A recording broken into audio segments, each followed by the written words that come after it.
నిజంగా కళ్ళల్లో నీళ్ళు తిరుగుతా ఉన్నాయి కొన్ని సందర్భాలు చూస్తూ ఉంటాయి.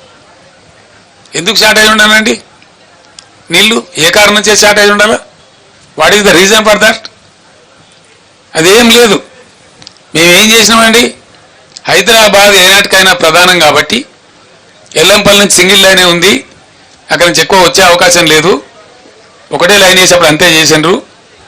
సంవత్సరానికి 10-12 TMC వస్తుంది.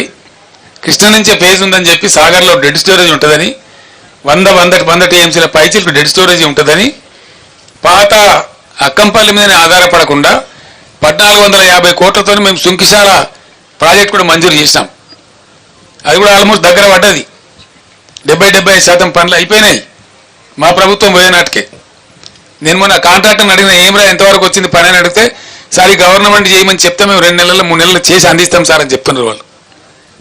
ఒకసారి అది మళ్ళీ కలిసిందంటే బ్రహ్మాండంగా అసలు నీటి సప్లై డోకా ఉండదు. సాగర్లో పూర్తి స్థాయి నీటి మట్టం వాడుకునేటువంటి పరిస్థితి ఉంటుంది, 100 TMCలు ఉంటుంది. కాబట్టి ఇవి ఏం చేయకుండా, ఇవి ఏం పట్టించుకోకుండా, దీని మీద సమీక్షలు లేకుండా అడగోలు మాటలు, అడగోలు పిచ్చి ప్రచారాలు చేసుకుంటా ఎంతసేపు విపక్షాన్ని బదనాం చేయాలి, గత ప్రభుత్వాన్ని బదనాం చేయాలనే ఒక చిల్లర,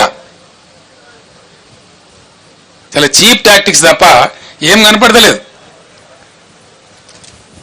మేము ఆనాడు ఒక పద్ధతి మార్చేసిన, నేను ముఖ్యమంత్రి ఉండే టైంలో భయంకరమైన రాళ్లవానం వచ్చి ఖమ్మం జిల్లాలో అనేక జిల్లాలలో పంట నష్టం జరిగింది.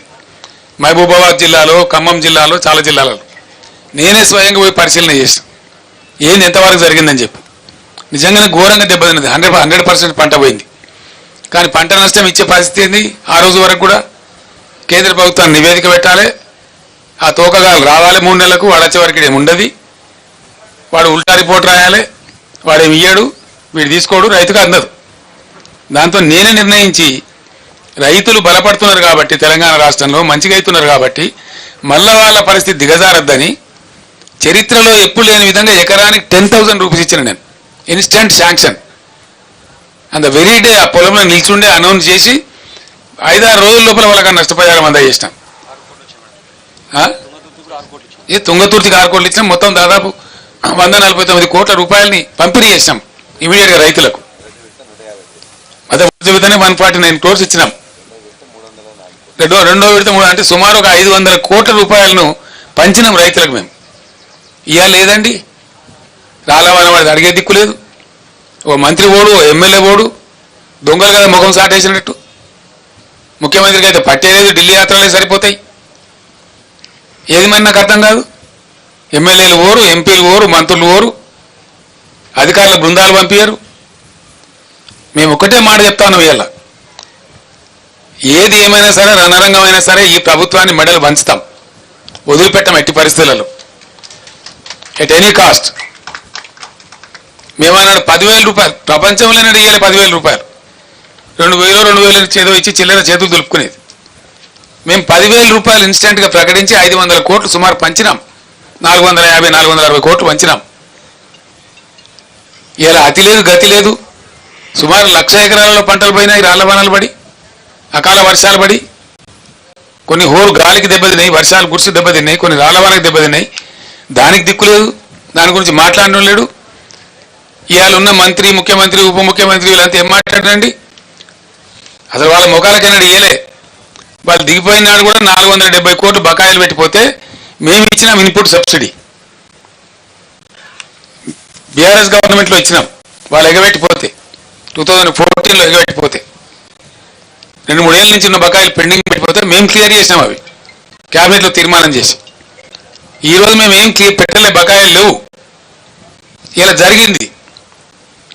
మేమన్నా 10,000 ఎప్పుడు చరిత్రలో ఇయ్యని 10,000 50 ఏళ్ళ కాంగ్రెస్ పరిపాలనలో ఎన్నడూ, తెలుగుదేశం పరిపాలనలో ఎవడు ఇయ్యని 10,000 రూపాయలు మేము ఇస్తే దాన్ని కూడా ఎకసక్కం చేసి మాట్లాడినారు, ఘోరంగా మాట్లాడినారు.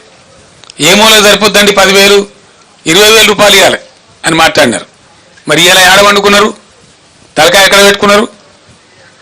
ఏం చేస్తున్నారు? గుడ్డిగురాల పనులు తోముతున్నారా?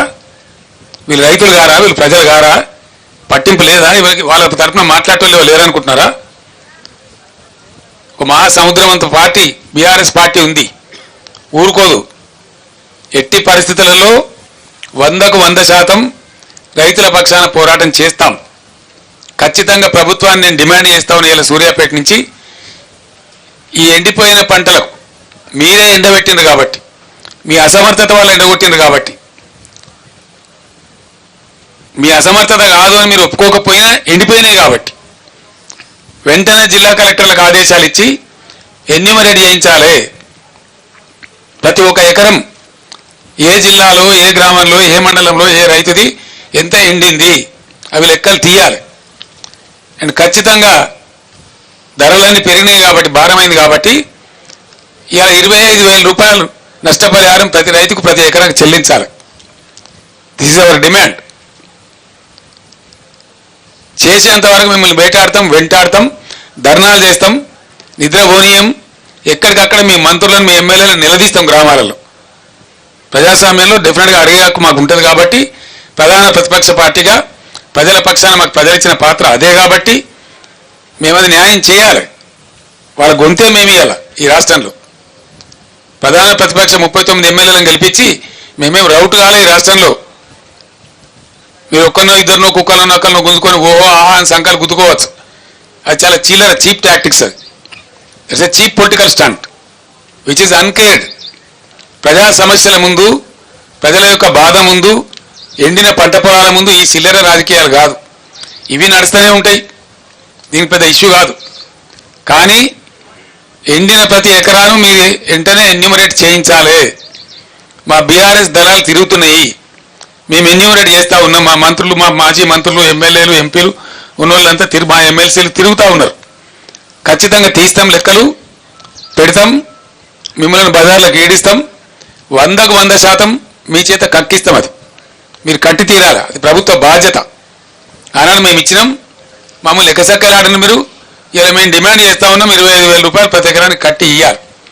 దానికోసం డెఫినెట్గా మిషన్ భగీరథ నీళ్ళ సప్లై కూడా వెంటనే పునరుద్ధరించాలి.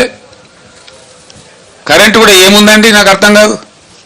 పెద్ద మొగోళ్ళకి అసెంబ్లీలో ఉపన్యాసాలు చెప్పినారు.